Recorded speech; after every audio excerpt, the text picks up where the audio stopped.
today I'm here for Top 5 Tuesday, and today's theme is the top 5 books I regret buying. So these are the books that I bought, really excited for, and after I've read them, I just sort of regret ever owning them. I actually just asked my parents, I was just like, hey, just what's a good idea for a topic for Top 5 Tuesday? Go! And my dad was like, what about books you regret buying? Because recently I've been buying a lot of books, and they're sort of getting on me about the fact that I have so many. Like, I just have this pile of packages sitting over here because I'm going to do like a big unboxing, and it's like this high now.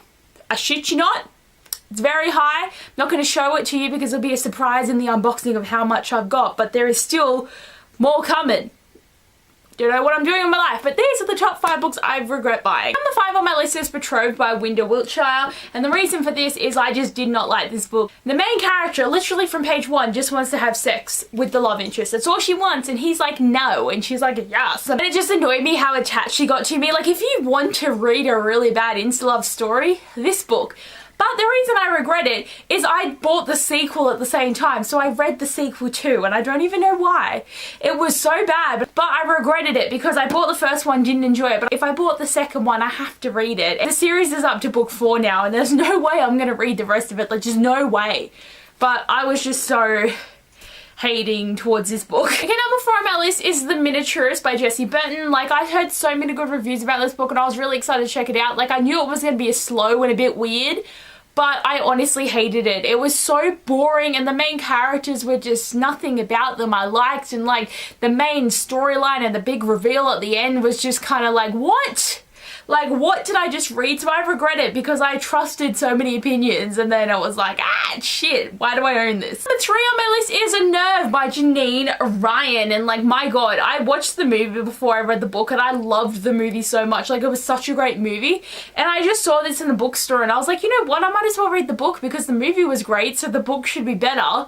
No, this book was so bad because it's just people doing stupid shit for money. At least in the movie, it didn't give off that flair for me, like they were just doing it. Like, yes, they were doing it for money, but you know, they were sort of having fun at first and then it got really bad. This book, it was just stupid from the beginning and everything was different, and I just didn't like it. Like, the movie did a great job of making this story really good, so I regret owning this now, and I have the movie edition too, and it's just like, ugh. Okay, number 2 is for a book that I don't own anymore because I unhoard it because I hated it that much, and that is Stardust by Neil Gaiman. Again, I watched the movie before I read the book, and the movie's so good. It's so magical, and I love the story of the star and all the elements and just how amazing the world is. And then you read the book, and I couldn't get over how adult it was. Like, there was too much going on there. Like, it needed to be better. For me, it's always been a children's story, this book and movie, you know, the premise of it. But the book, it was just so slow and boring, and I didn't really know what was going on. And the book's so tiny, and it was so crap. And I just could not understand that because, like, this book needed to be